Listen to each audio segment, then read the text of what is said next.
Yo, we are rolling right into it. Let's not stop while there's steam rolling. And I think that format worked out very well. Let's take a short time to converse casually, you and I, in this first 5 minutes. Then we'll skip right into 4 5-minute segments and 1 10-minute segment. And that should fill out our 30-minute broadcast here on Spreaker, courtesy of Spreaker, I should say.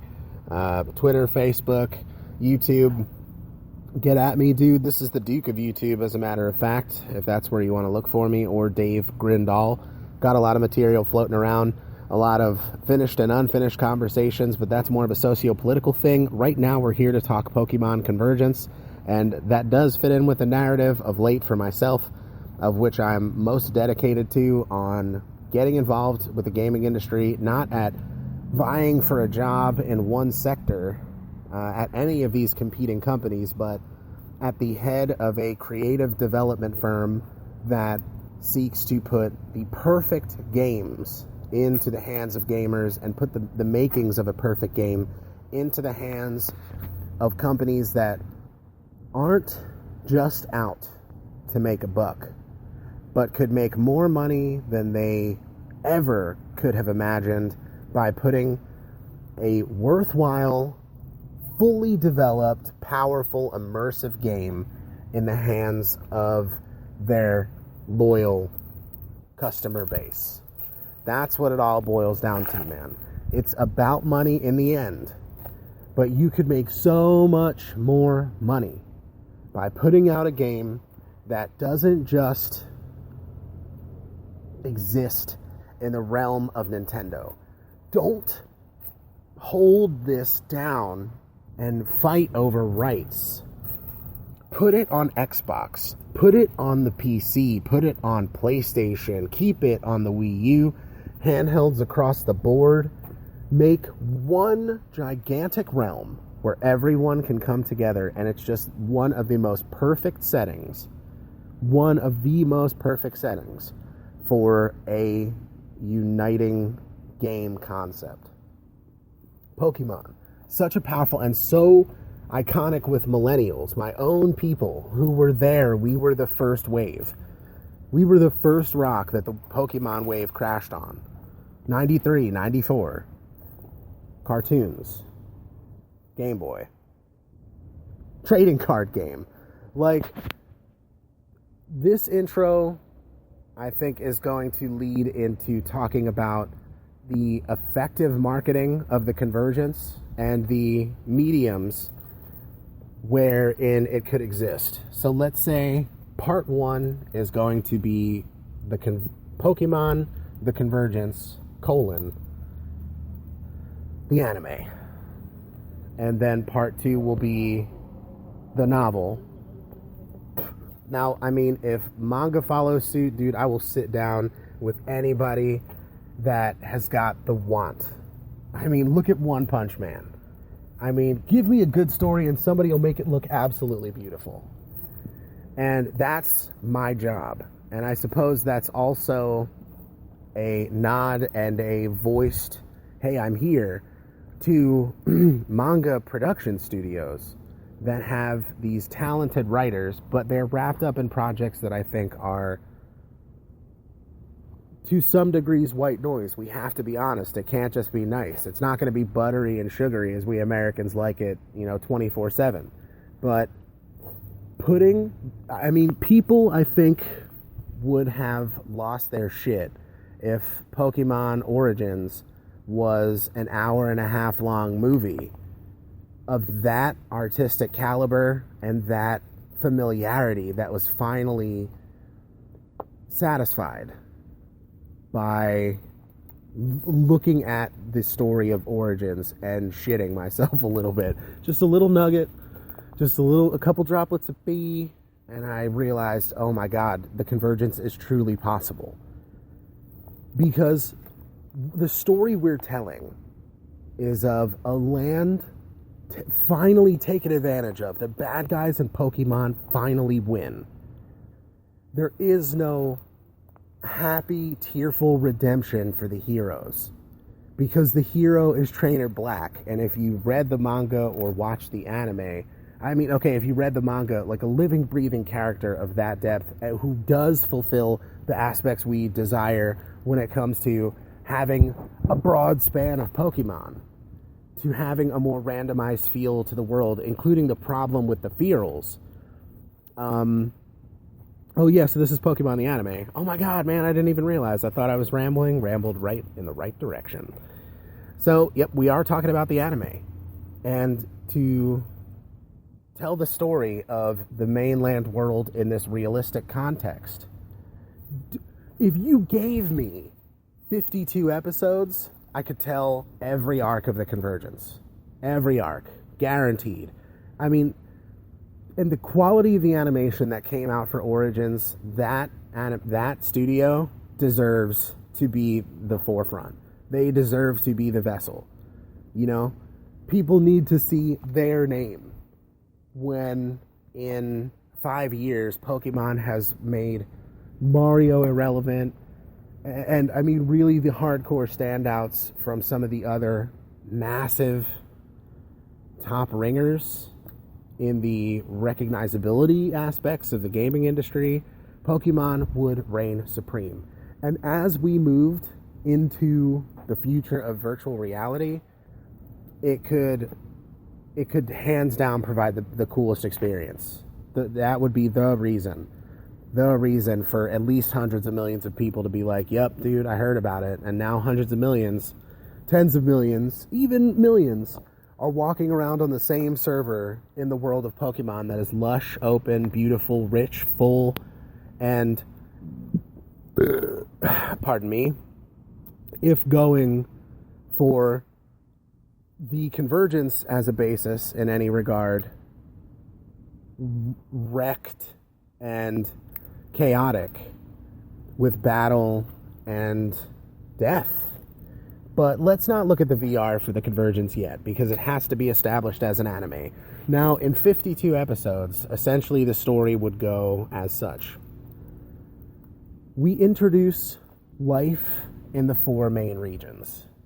Very familiar to many people, but give them the portrait of a world teeming with both wild and domesticated Pokemon, people living at a recognizably similar technological standpoint across not just the conventional 4 set of 8 towns plus a few extra settings, but a living, breathing, industrial, economic world where people do have great traditions, heritage, partnership with Pokemon. We see leagues of battle trainers, but we also see the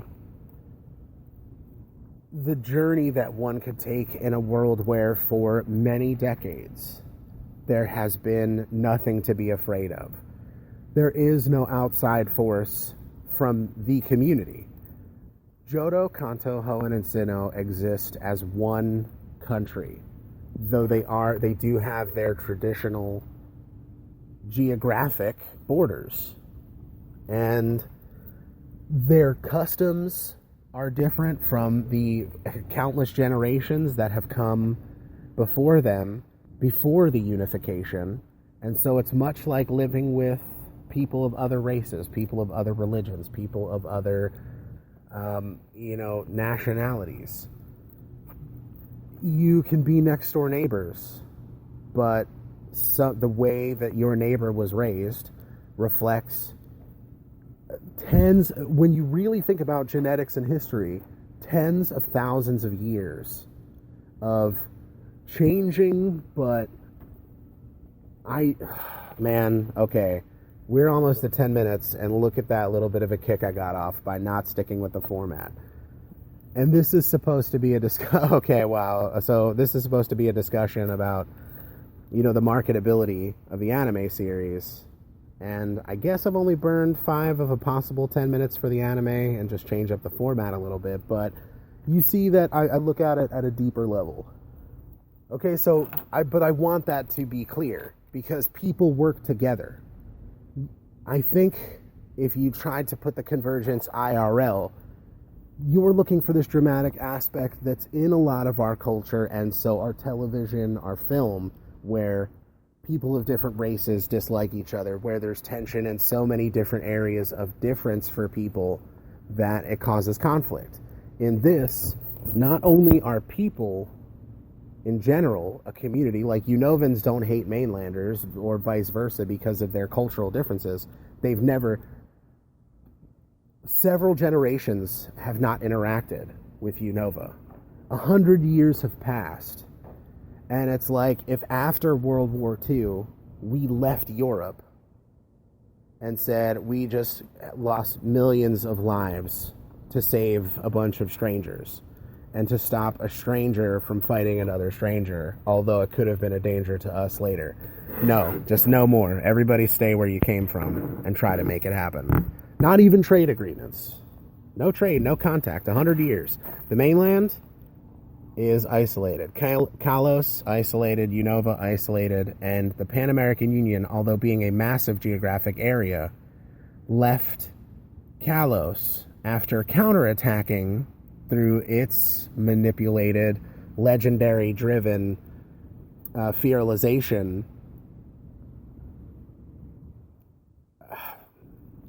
I just really looked at it in the context of the anime covers the beginning of this conflict. The world before the fall, the then almost transitionless switch. So episode 1 and 2 can establish the world and the characters that we then catch up with in the years of the invasion, then the stalemate, and then the push, or I should say the great push, which expels the Fearals from the mainland, and then the invasion of Unova, being Arc 1, leads for a good, I think, give me 12 to 15 episodes, and I'll tell that arc. But it's the story of everybody, not just a core set of characters. There's no Ash, Misty, Brock. I mean, the characters that make a debut or cameo in the Convergence are Trainer Red. The professors play a role. You know, the color trainers play a role. Certain iconic, gym leaders play a role. And their role, talking about how Brock is dead because during the invasions, in the Convergence, Brock didn't have a friggin' Onyx and a Geodude. Like, he's a gym leader. This guy had an Onyx, a Steelix, I would say 2 Onyx, 1 Steelix, 2 Golem, 1 Bisharp, 1 Venusaur, and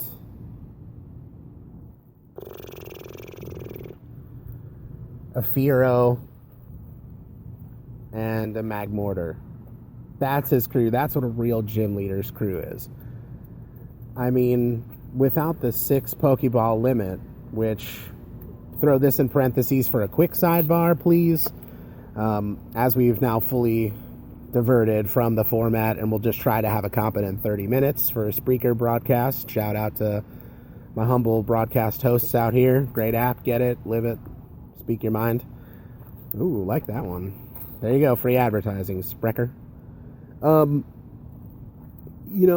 This guy essentially going from 0 to Super Saiyan 2 and throwing out all of his high-level Pokemon and rallying with hundreds of other trainers, experienced trainers, their teams, which, 6 is not the limit. There's no limit anymore.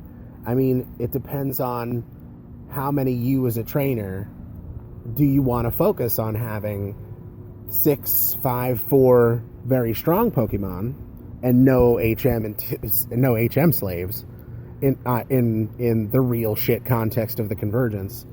Having no need for HM slaves means if I want my Pokemon team to be 3 of ones that I've spent my entire time and focus training with and for so many years, then that's your shit. And don't come across this dude's set of 3, which are the equivalent of like a level 75 when you got 6 or 8 level 40s. Because the difference between, 2 and 1 ain't great, but I think the difference between 70 and 40 and 50 is an ass whooping, a serious critical injury situation. Now, give me your thoughts, if you would, as I light up a smoke, excuse me. Give me your thoughts on what you'd expect to see and the potential of a well-animated series to depict a land that has been wiped messily by slaughter and feeding of fearalized, aggressive Pokemon in Unova, as the entire continent is channeled into savagery through a manipulating force behind Zekrom and Reshiram and Kyurem, which then interact with Plasma and empower them to force the entire population of Unova that was not a Plasma loyalist to release their Pokemon. And then to affect themselves, the legendaries, mentally onto these Pokemon, that they're free of their bonds, that, this was destiny, and that now that they're free, look at the betrayal you've experienced and how easily humans will let go. So, go free and don't miss them. And essentially, as these Pokemon that have been raised to be either household creatures or battle creatures or creatures of industry, this also leads to the shutdown of the entire meat-based, like, everything non-vegetable is Pokemon, essentially. And there's Pokemon that fit the food groups. You know them as well as I do.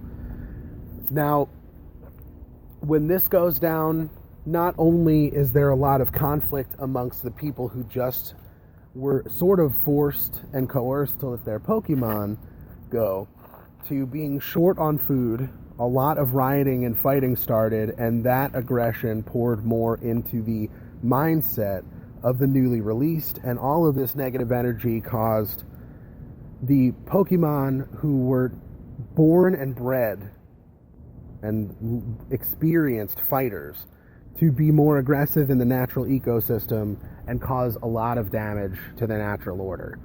And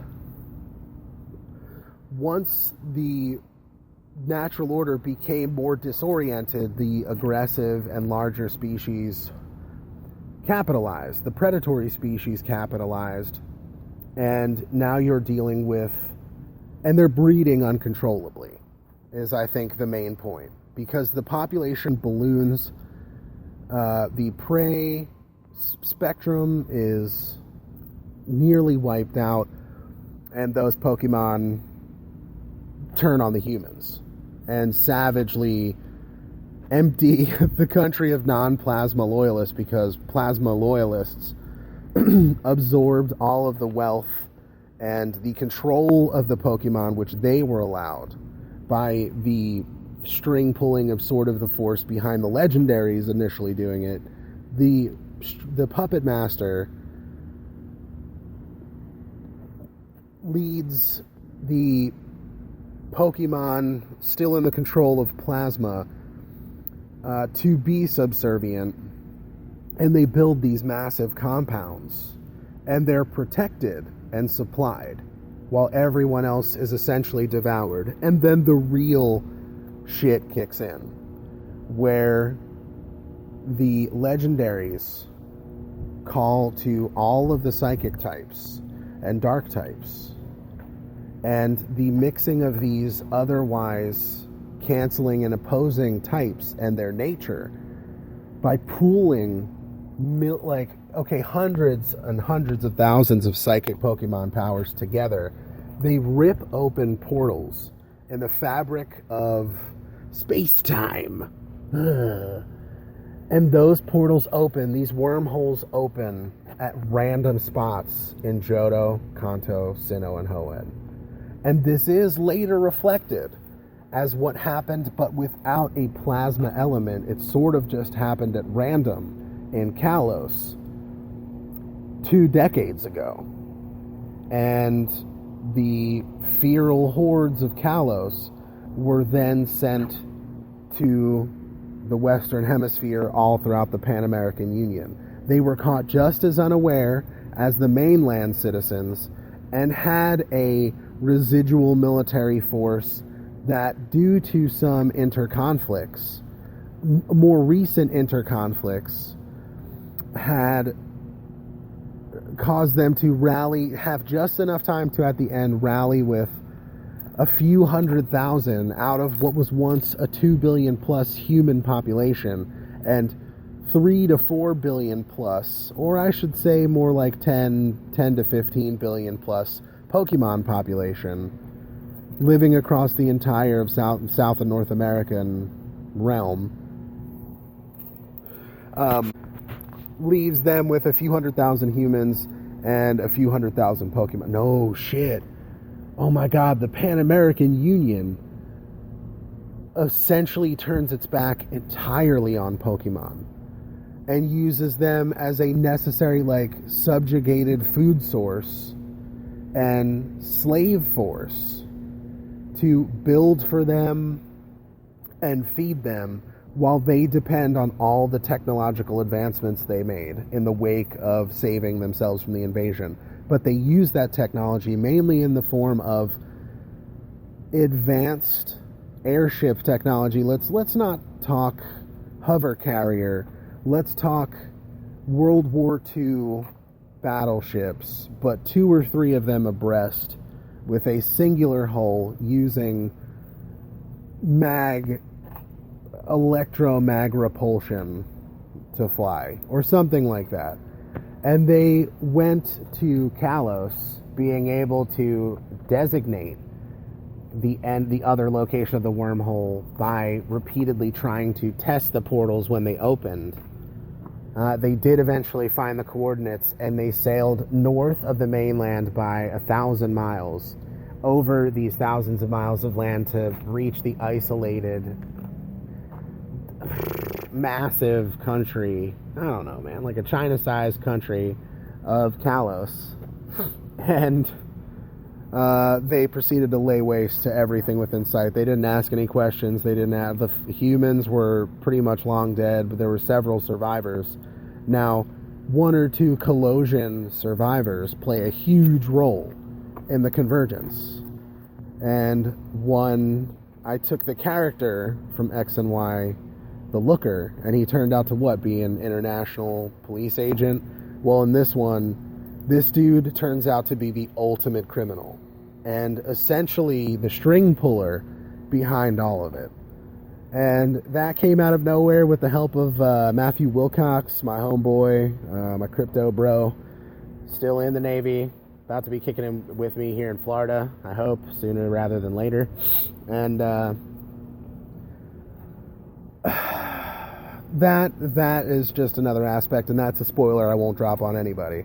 Maybe the maybe the development team, but I want to sort of pull a Lucas where he didn't let, Luke, I am your father get out, and instead had it recorded as, Obi-Wan killed your father. To keep everybody surprised, I want to pull the Looker truth net at the very end and help that for everybody, or not help that, but provide you guys that benefit. But an anime series could very well convey characters strongly built. I mean, we got 5 years building most of these characters based on personalities that I've known that just were so fitting for characters in an anime. But so far, of the main players, you've got several characters from throughout the regular Navy. You've got several characters from the special task unit divisions of the Navy, which are comprised of the most elite warriors. Like, I mean, the Elite Four, I feel like the minimum qualification to have been in any of the special tasking teams would have been to at least have all 8 badges from all 4 regions and have taken on the Elite Four in every region and at least beaten the Elite Four, if not have beaten the champions. Now, to enter, right? Okay, yeah. So we can chisel more away at that here in a minute, and I'll talk about spec tasking team Echo, who is probably, if you had any main characters, that's who they'd be. But you do get the story from the perspective of some of the Navy brass themselves, who do turn out to be bad guys in the end, like we discussed in the last part. You know, the Navy being corrupt at its peak at this crucial time, essentially the Navy leadership was going to save who they wanted to save and abandon the mainland, taking all the resources they could in their airships and deucing out and going to the Pan American Union, taking out the Pan American Union or allying with them based on the situation and starting over, and essentially saying, no, we were the last ones left. The Pan American Union ain't hearing that shit, and they essentially do play a huge savior role in the end of the invasion arc, and essentially make the great push possible, where the plasma forces are summarily defeated. I think what is awesome, and what got written early on in the Convergence Encyclopedia, which immediately followed the first chapter and was like 4 times as long, where I could just pick a character and make up some epic shit for them. Pick a character, whether they were existing or not. Like, the situations of Team Rocket, Team Galactic, Team Aqua, and Magma? You know, all these different groups that spawned throughout all the regions, they all played a more realistic and I think much more epically developed role in the Convergence at different times. And like, watching a spec tasking team of militarized badasses, but who are still their own personalities. Like, anime is great for having strong personalities in these defined roles. And I think between the Major, who is my character, is my baby, he's been me since the start, Jake's character, and so many other characters based on people that we've served with, worked with, that bring a lot into the table in terms of comedy, like personalities you can become attached to, characters that you will love. And I don't Game of Thrones people. I asked people how they wanted to die, and I got some of the best fucking death scenes that you could ever imagine. Now, there are people who said to me, I don't want to die. And I was like, great. You'll be there when the credits are rolling, okay, at the very last episode of the last season. And I just went from there. Now, let's do some real talk here in the last minute and a half. Let's have some of that chat. The context of watching civilian survivors, military operations, the decisions that have to be made on such a large scale in the event and wake of tragedy can shake you. And I think most of us don't want to see the world destroyed by war, and don't want to see the world of Pokemon destroyed by war either. But I think it mirrors what we all feel at some degree, and that's there's way, I can't say way too much, there's just a lot of chaos and a lot of separation in the world.